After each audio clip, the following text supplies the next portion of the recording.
आज जो हमारे गेस्ट हैं यहाँ पर पीछे बैक स्टेज पर, उनको किसी भी तरह के कोई भी इंट्रोडक्शन की जरूरत नहीं है। आप सब लोग उनको बहुत अच्छे से जानते हैं और उनको बहुत प्यार करते हैं। Please give an energetic and warm welcome to the one and only doctor Vikas Divya Kirti sir.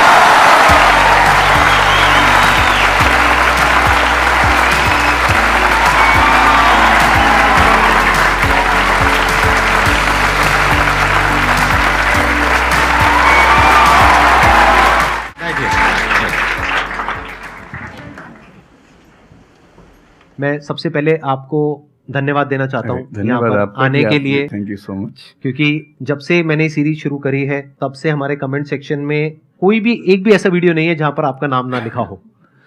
कई बार मुझे ऐसा लगता है देख करके कमेंट सेक्शन को कि ये मैं अपने चैनल पे आया हूँ या आपके चैनल पे हूँ। मैं सोशल मीडिया पे बहुत कम एक्टिव रहता हूँ तो मुझे आइडिया नहीं था इस बात का, पर मैं थैंकफुल हूँ कि आपने बुलाया, इस लायक समझा कि मैं यहाँ पर आऊँ। सर प्यार बहुत करते हैं बच्चे आपको, मतलब इतना प्यार है जिसकी कोई हद नहीं है। मैं ठीक कह रहा हूँ गलत कह रहा हूँ? यस और नो? सो अब आप लोग जो चाहे जैसे चाहे इनसे क्वेश्चंस पूछ सकते हैं। सर लाइफ में जब भी कोई सिचुएशन आती है कि जिसमें दो रास्ते, एक प्रैक्टिकल और एक इमोशनल, तो बैलेंस आउट कैसे करना है? इमोशनल और प्रैक्टिकल में हमेशा विरोध नहीं होता है, कभी कभी साथ भी चल सकता है। और सिर्फ इमोशनल कुछ नहीं होता, सिर्फ प्रैक्टिकल कुछ नहीं होता, प्रोपोर्शन का डिफरेंस होता है।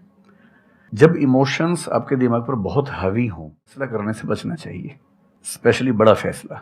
छोटा तो ठीक है कि आपके दोस्त ने कहा कि दोस्त नहीं एक फिल्म देखेगा मेरे साथ, आप इमोशनल हो जाके देख ली फिल्म, क्या हो गया, कोई नुकसान नहीं होगा।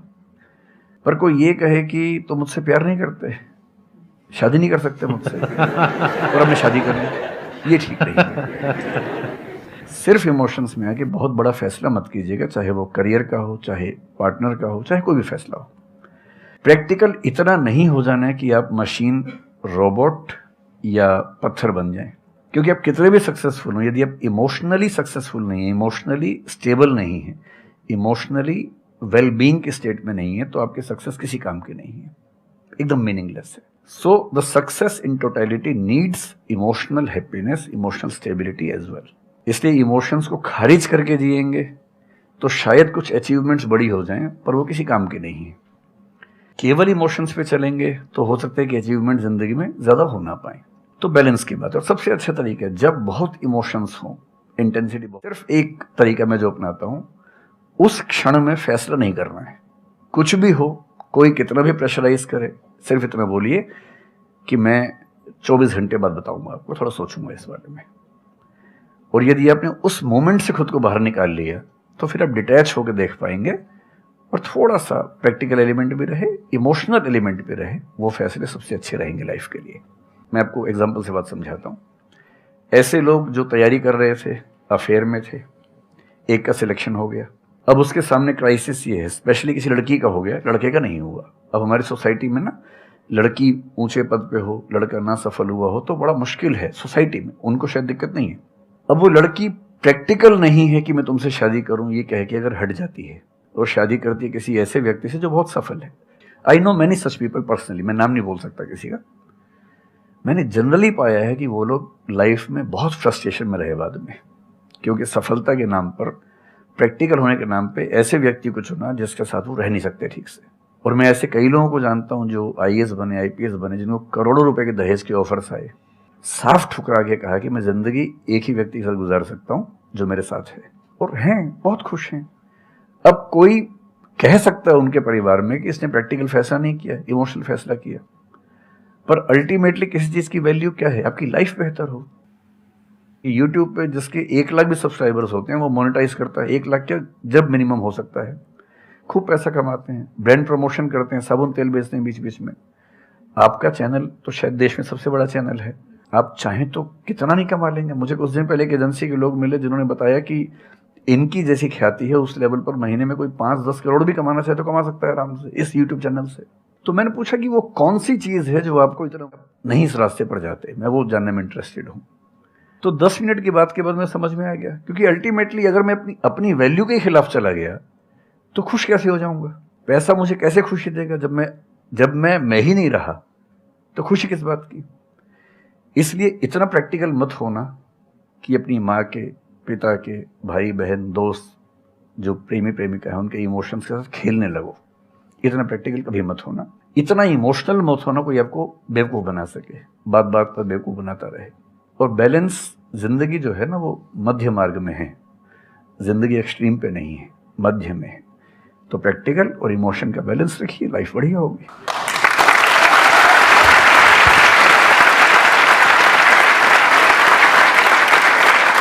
आपने सर इतने अच्छे से एक्सप्लेन किया, मेरे पास में कुछ है ही नहीं बोलने के लिए।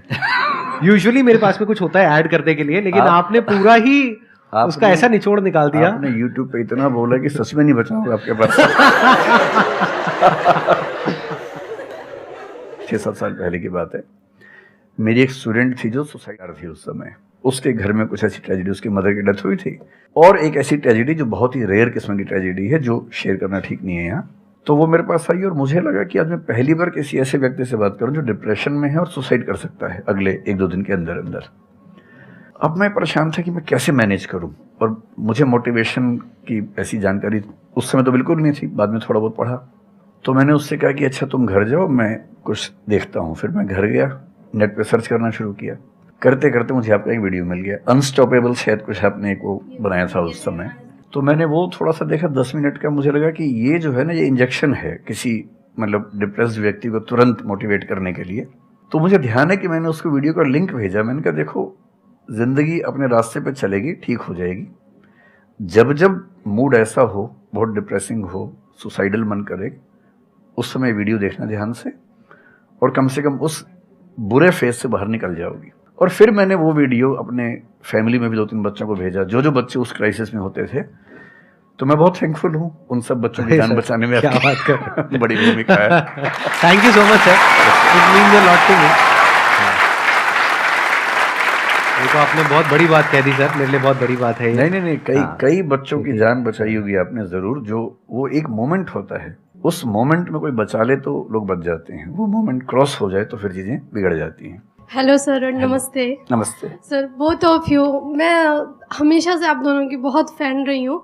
मुझे बस ऐसा लग रहा है कि मैं सपना देख रही हूँ, मेरे लिए रियलिटी नहीं है।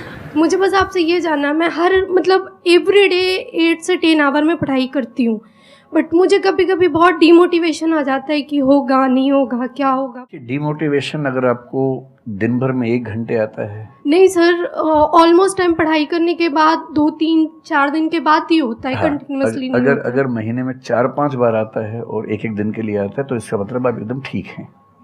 अगर कोई व्यक्ति आपको ये कहे कि मुझे डिमोटिवेशन कभी नहीं होता, तो उसको इलाज की जरूरत है। आपको जरूरत नहीं है, क्योंकि जब आप अपने से बेहतर व्यक्ति को देखेंगे आपको थोड़ा सा इंफीरियरिटी कॉम्प्लेक्स आएगा, डिमोटिवेशन आएगा। जब आप अपने से कमज़ोर को देखेंगे आपको सुपीरियरिटी कॉम्प्लेक्स आएगा, थोड़ा सा मोटिवेशन ज़्यादा हो जाएगा। जिस दिन टारगेट पूरा हो जाएगा मोटिवेशन आ जाएगा, जिस दिन टारगेट पूरा नहीं होगा डिमोटिवेशन आएगा। जिस दिन टेस्ट में आपके मार्क्स अच्छे आएंगे आप मोटिवेशन के साथ लौटेंगे, जिस दिन खराब आएंगे डिमोटिवेशन होगा। लेकिन ध्यान रखिए, जिस दिन आप मोटिवेटेड हैं उस दिन आप वजह बन गए कईयों के डिमोटिवेशन की। लगातार मोटिवेटेड होना एक मेंटल इलनेस की निशानी है, और लगातार डीमोटिवेटेड होना डिप्रेशन की निशानी है। इन दोनों से बचना है। तो डीमोटिवेशन की बहुत हाइप है, इतनी हाइप की ज़रूरत नहीं है। थोड़ा बहुत हो, एंजॉय कीजिए उसको।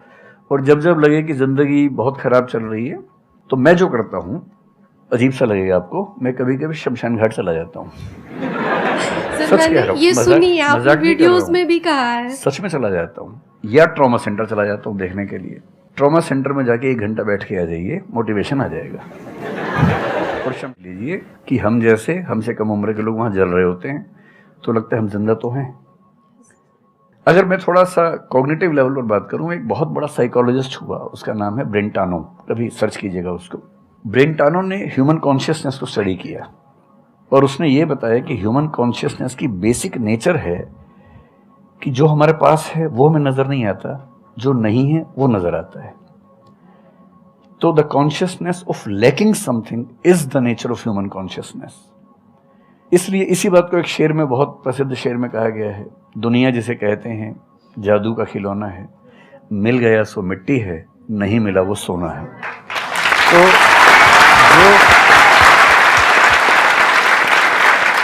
तो जो आपको नहीं मिलेगा ना, हमेशा बड़ा होकर दिखेगा, जो मिलेगा छोटा हो जाएगा। तो ईमानदारी इसमें है कि जब जब डिमोटिवेशन और डिप्रेशन हो, एक कागज़ लेके बैठ जाइए और एक तरफ लिखिए मेरी ज़िंदगी में ऐसा क्या क्या है जो दूसरों के पास नहीं है। पेज भर जाएगा पूरा। तो जो है उस पर ध्यान दीजिए और एंजॉय कीजिए। मेरा क्वेश्चन है कि आजकल बहुत लोग बोलते हैं कि एजुकेशन सिस्टम हमारा पुराना हो गया है और बहुत लोग बोलते हैं कि इसे चेंज करना चाहिए और ये सारी चीज़ें बहुत पुरानी हो रही है जो हम अभी करंटली पढ़ रहे हैं। तो इस पे आपका ओपिनियन क्या है? एजुकेशन सिस्टम में तो बहुत मेजर चेंजेस की ज़रूरत है और ये बात भारत सरकार ने एक्सेप्ट भी की है, नई पॉलिसी भी लेके आए हैं। मतलब मुझे लगता है कि कई लेवल्स पे देखना है। सबसे पहले तो ये डिफाइन करना ज़रूरी है कि एजुकेशन का पर्पज़ है क्या। क्या पर्पज़ केवल नौकरी लेना है, एक जॉब मिल जाए, वही पर्पज़ है? मैं उससे एग्री नहीं करता हूँ। मेरी राय में एजुकेशन का बेसिक पर्पज़ है कि एक होमो सेपियंस, एक इंसान बन जाए, सोचना आ जाए, उसको समझना आ जाए। कोई राजनेता या धर्मगुरु उसको गधा ना बना सके। उसे इतनी समझ हो कि वो चीज़ों को फैक्चुअली, ऑब्जेक्टिवली समझ सके, तर्क कर सके, बहस कर सके, और अगर तर्क और बहस में सामने के तर्क ठीक हैं तो उनको एक्सेप्ट भी कर सके, इतना विनम्र भी रहे। बेसिकली पर्सनैलिटी ग्रूमिंग का प्रोसेस एजुकेशन है, वो केवल नौकरी का मामला नहीं है। पहली गलती तब होती है जब हम उसको केवल नौकरी का मामला मान लेते हैं। मतलब नौकरी ज़रूरी है, ऐसा नहीं कि ज़रूरी नहीं है, लेकिन वो सिर्फ वो उसका पर्पज़ नहीं होना चाहिए। सेकेंडली, कई ऐसी चीज़ें, जैसे अगर बहुत विस्तार में तो नहीं जा सकते, जैसे एक बहुत छोटी बात है सेक्स एजुकेशन हमारी सोसाइटी में। ये इतनी ज़रूरी चीज़ है। स्कूल में जो एडोलेसेंस की एज के लोग हैं, 12, 13, 14 की एज के लोग हैं, उनको वो सब चीज़ें बताएं ताकि गलत सोर्सेज से इंफॉर्मेशन ना मिले, कोई गलती ना कर बैठें। हेल्थ एजुकेशन के रूप में हो, उनको सारी चीज़ें पता हो, ठीक हाथों से पता हो, ठीक तरीके से पता हो।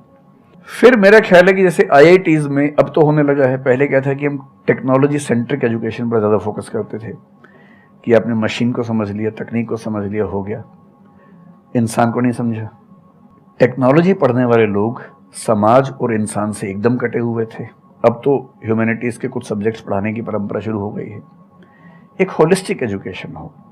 ह्यूमैनिटीज़ वाला बच्चा केवल हिस्ट्री, पॉलिटिकल साइंस, सोशियोलॉजी पढ़ता है, उसको कोडिंग का सी भी नहीं आता, टेक्नोलॉजी बिल्कुल नहीं आती उसको MS एक्सेल भी नहीं पता क्या होता है। टेक्नोलॉजी वाला सिर्फ टेक्नोलॉजी पढ़ता है, वो ह्यूमन ब्रेन को नहीं पढ़ना चाह रहा, सोसाइटी को नहीं पढ़ना चाह रहा। क्यों नहीं एक ऐसी शिक्षा हो जिसमें एक इंटीग्रेटेड अप्रोच हो, होलिस्टिक अप्रोच हो, कि हम खुद तय कर सके कि किस किस एरिया में हमें ज़्यादा जाना है और एक बेसिक अंडरस्टैंडिंग हर चीज़ की हो। तो बेसिक 3 फार्मूले माने जाते हैं। एक यूनिवर्सलाइजेशन ऑफ प्राइमरी एजुकेशन है कि 10वीं क्लास तक की शिक्षा हर बच्चे को मिले, ठीक से मिले। वोकेशनलाइजेशन ऑफ सेकेंडरी एजुकेशन, यानी 11वीं 12वीं की पढ़ाई का पर्पज़ है कि बच्चा ये समझ पाए कि उसको ज़िंदगी में आगे कहाँ जाना है।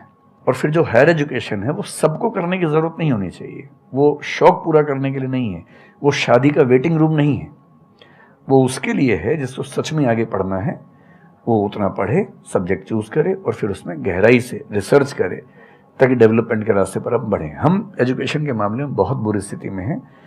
मैं तो जिस उम्र में हूँ, मेरा अब तो पर्पज़ भी ये बन गया है कि अब मैं उसी पे कुछ काम करूं। एक यूनिवर्सिटी शुरू करने की योजना मेरे मन में है, इनसे मैंने शेयर भी किया था।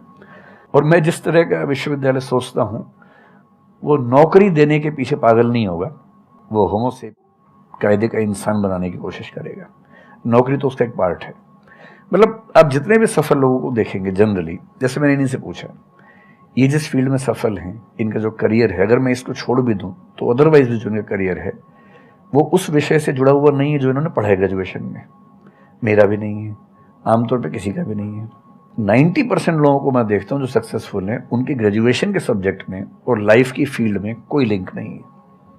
तो बेसिक पर्पस क्या है? वो स्मार्टनेस बाहर आ जाए, ग्रूमिंग हो जाए, इंटेलिजेंस है, इमोशनल इंटेलिजेंस है, वो सब जो टूल्स हैं वो उस बच्चे को सीखने को मिल जाए ताकि फिर वो ज़िंदगी को फेस कर सके, इनोवेट कर सके, नए रास्ते निकाल सके। 1000 रास्ते दुनिया में होते हैं। तो सच बात है कि काफ़ी चेंजेस की ज़रूरत है और आप और हम मिलकर करेंगे चेंजेस। एजुकेशन वाइज अगर देखा जाए तो मैंने बहुत ज़्यादा कुछ नहीं किया है अपनी लाइफ में, बट मेरे स्टैंड पॉइंट से अगर आप देखोगे कि एजुकेशन क्या है, तो एजुकेशन का सबसे बड़ा गोल ये है कि एक इंसान का दिमाग खुले, बजाय कि उसका दिमाग इतना नैरो डाउन हो जाए कि उसको लगे कि बस यही अगर हो गया तो सक्सेस है, ये नहीं हुआ तो फेलियर है।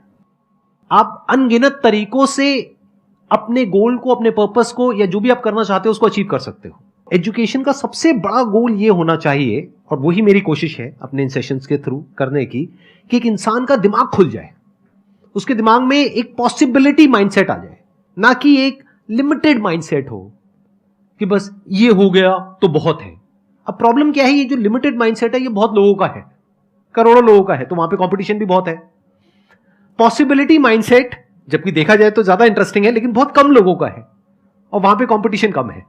और पॉसिबिलिटी माइंडसेट क्या होता है कि कोई भी काम अगर मैं कर रहा हूं, अगर वो नहीं हुआ तो इसका मतलब ये नहीं है कि मैं फेल हो गया, इसका मतलब ये है कि मैं क्रैक नहीं कर पाया।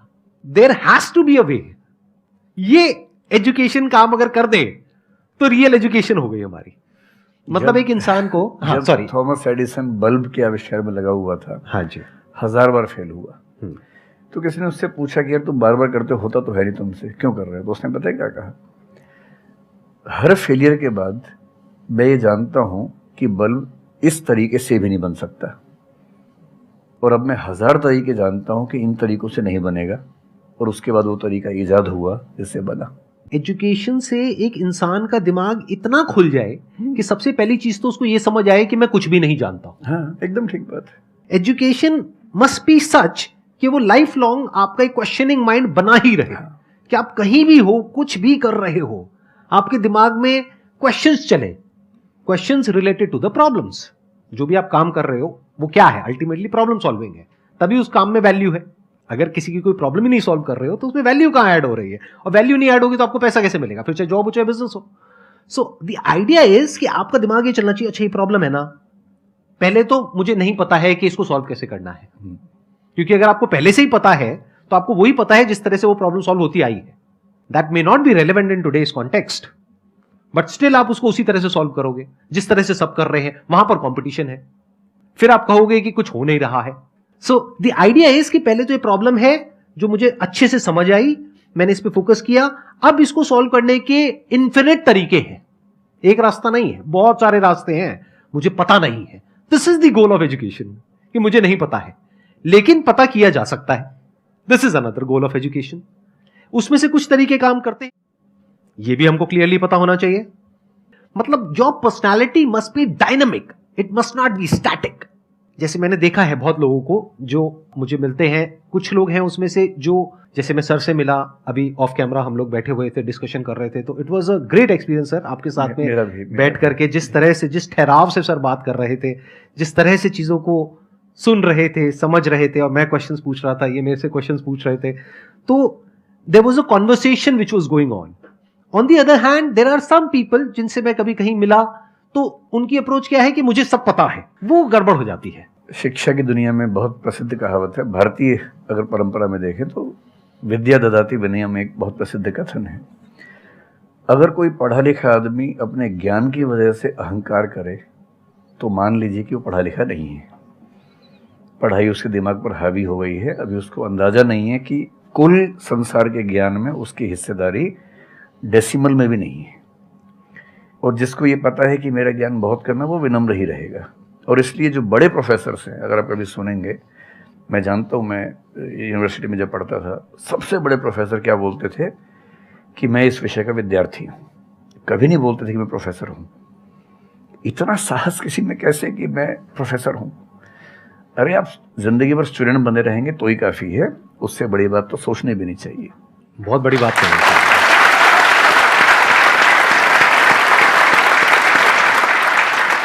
मतलब कि एजुकेशन का गोल आपको प्रोफेसर बनाना नहीं है, आपको स्टूडेंट बनाना है। हाँ। अगर सर की बात को आगे एक्सटेंड किया जाए, एकदम सही बात। एक लाइफ लॉन्ग स्टूडेंट, कि आप सीखते चले जा रहे हो, सबसे, जिससे मिल रहे हो, लोगों से सीख रहे हो, सिचुएशन से सीख रहे हो, अपनी लाइफ के अच्छे एक्सपीरियंसेस से सीख रहे हो, बुरे से सीख रहे हो। जैसे मैंने देखा है, जब भी यहाँ पे कोई क्वेश्चंस पूछते हैं ना, सबके क्वेश्चंस एक ही होते हैं, सर सक्सेसफुल कैसे हो।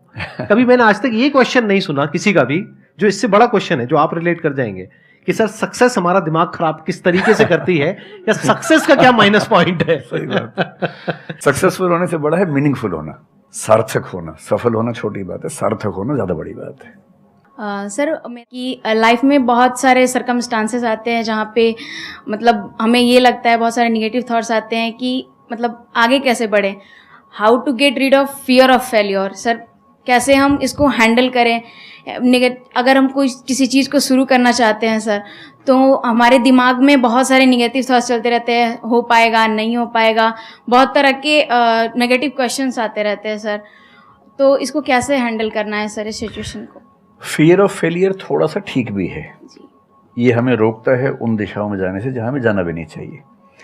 जैसे मान लीजिए मैं सोचूं कि मैं फुटबॉल प्लेयर बन जाऊं, मुझे पता है कि नहीं बन पाऊंगा, मेरी फिटनेस वैसी नहीं है, तो मुझे ये फियर रोक लेगा, ठीक बात है ना। ये ज़रूरी नहीं है कि आप दुनिया में हर चीज़ के लिए ठीक हो। हर किसी का एक पैकेज है, हर किसी का जो एट्रीब्यूट्स हैं या वर्च्यूज़ हैं उन सब का एक पैकेज है। We can be good at few things, we can be best at may be one thing, we can not be best at everything. तो ये बहुत ज़रूरी है कि अपने एप्टीट्यूड को देख के हम सिलेक्शन करें कि हमें कहाँ जाना चाहिए। ठीक है, अगर सिलेक्शन कर लिया है तो फिर फियर ऑफ फेलियर होने की वजह यह है कि या तो आप जो कंपटीशन है उस पर ज़्यादा फोकस कर रहे हैं, अपनी स्ट्रेंथ पे कम फोकस कर रहे हैं।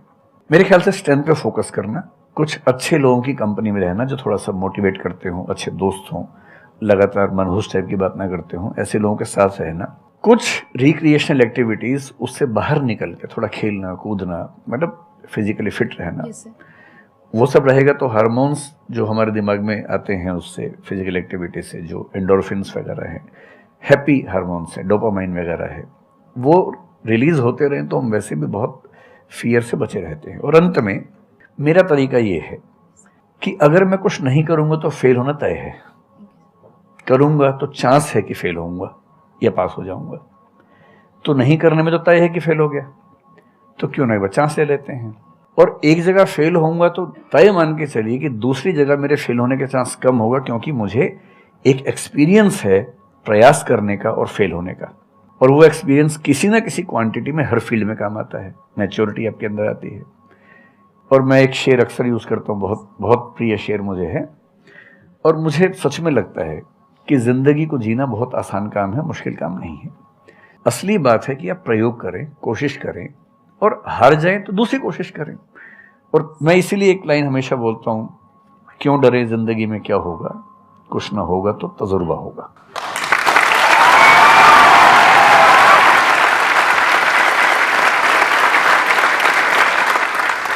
मुझे भी सर के जैसे मोटिवेशनल स्पीकर बनना है सर, पर मैं ये सोचती हूँ कि अगर मैं वीडियो बनाऊँगी, कंटेंट बनाऊँगी, तो संदीप सर को छोड़ के या फिर बहुत बड़े बड़े मोटिवेशनल स्पीकर्स हैं उनको छोड़ के मुझे देखेगा कौन। मतलब ये मेरे अंदर थॉट्स आते हैं कि अभी मेरा मतलब मैं 19 ईयर की हूँ, तो मैं जब वीडियो कंटेंट बनाऊँगी तो मैं कुछ, मुझे ऐसा मतलब मेरे अंदर ये थॉट है कि मैं कोई बड़ी फिर कुछ बड़ा नहीं हूँ, तो मैं ये वीडियो कैसे डाल सकती हूँ, लोग क्या सोचेंगे कि मतलब तू ये तो खुद कुछ नहीं है और लोगों को मोटिवेट कर रहा है, ऐसा मेरे अंदर थॉट आता है। पहले या तो कुछ कर लीजिए ज़िंदगी में, उसके बाद मोटिवेट कर लीजिए, और नहीं तो मोटिवेशन एक पूरी साइंस है, साइकोलॉजी से जुड़ी साइंस है, उसको ठीक से पढ़ के रिसर्च करके उससे बात कीजिए। शुरू में तो जब इन्होंने भी शुरू किया होगा, कहाँ शुरू में लोग जानते होंगे, बड़ी लंबी स्ट्रगल होती है, किसी भी फील्ड में इतनी लंबी स्ट्रगल है। देखिए जो आदमी सफल है ना, आप ये जो हमारा वर्तमान है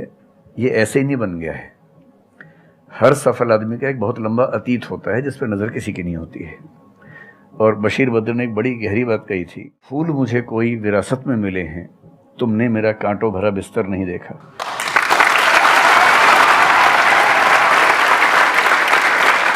कितने साल तक ये लहूलुहान हुए होंगे, रोज छिला होगा शरीर, तब जाके लोगों ने पहचानना शुरू किया होगा। लगातार काम करने से, जिसको कंसिस्टेंसी कहते हैं, परसिवियरेंस कहते हैं, बात बनती है, आपकी भी बनेगी। मैं तो कई ऐसे लोगों को जानता हूँ जिन्होंने एकदम स्क्रैच से शुरू किया और उसके बाद वो टॉप पे पहुंचे। आपने अपने क्वेश्चन में दो बातें टच करी, एक कि आपको मोटिवेशनल स्पीकर बनना है, एक है कि फियर ऑफ फेलियर है। एक तो ये फियर ऑफ फेलियर को हटाइए, अगर आपको मोटिवेशनल स्पीकर बनना है तो अपने माइंडसेट को रखिए एक्सपेरिमेंटल माइंडसेट। आप ये एक्सपेरिमेंट, एक साइंटिस्ट का माइंड कैसा होता है, वो ये थोड़ी ना सोचता है कि मैंने ये एक्सपेरिमेंट किया, ये फेल हो गया तो क्या होगा। उसको पता है failure is the part of success. जब तक 20-30 बार, 50 बार, 100 बार कोई एक्सपेरिमेंट फेल नहीं हुआ, इसका मतलब वो कुछ नया ट्राई नहीं कर रहा, इसका मतलब वो तो रिपीट कर रहा है। जैसे स्कूल में बच्चे करते हैं लेबोरेटरी में, कि बुक में देखा बस उसको कॉपी किया, तो दोनों में फर्क हो गया ना। एक है कुछ नया डिस्कवर करना, कुछ नया क्रिएट करना, एक है जो क्रिएट हो चुका है उसको रिपीट करना। तो you are talking about becoming a motivational speaker. तो अगर आप मेरे जैसे बनेंगे तो कोई क्यों देखेगा आपको? आपको तो अपने जैसा बनना पड़ेगा ना। तो अब उसमें क्या करना पड़ेगा? अब आपको क्या पता कि आपके अंदर ऐसा क्या है जिसको लोग देखना चाहें? उसके लिए तो एक्सपेरिमेंट करना पड़ेगा, ट्राई करना पड़ेगा। एक तरह से आप वीडियो बना के डालोगे, कोई नहीं देखेगा। दूसरी तरह से बना के डालोगे, कोई नहीं देखेगा। फिर तीसरी तरह से, फिर चौथी तरह से। हो सकता है 6 महीने बाद, 1 साल बाद, 2 साल बाद जा करके कहीं थोड़ा सा कुछ ऐसा क्लिक हो जाए जो हो सकता है आपको लग रहा था कि शायद ये नहीं होगा, और वो क्लिक हो जाए। बट ये सब होता उसी के साथ में जो कुछ कर रहा होता है, जो कुछ ट्राई करता है। जैसे ट्राई करोगे तो हो सकता है हो जाए, नहीं करोगे तो पक्का है नहीं होगा, जैसा अभी सर ने थोड़ी देर पहले कहा था।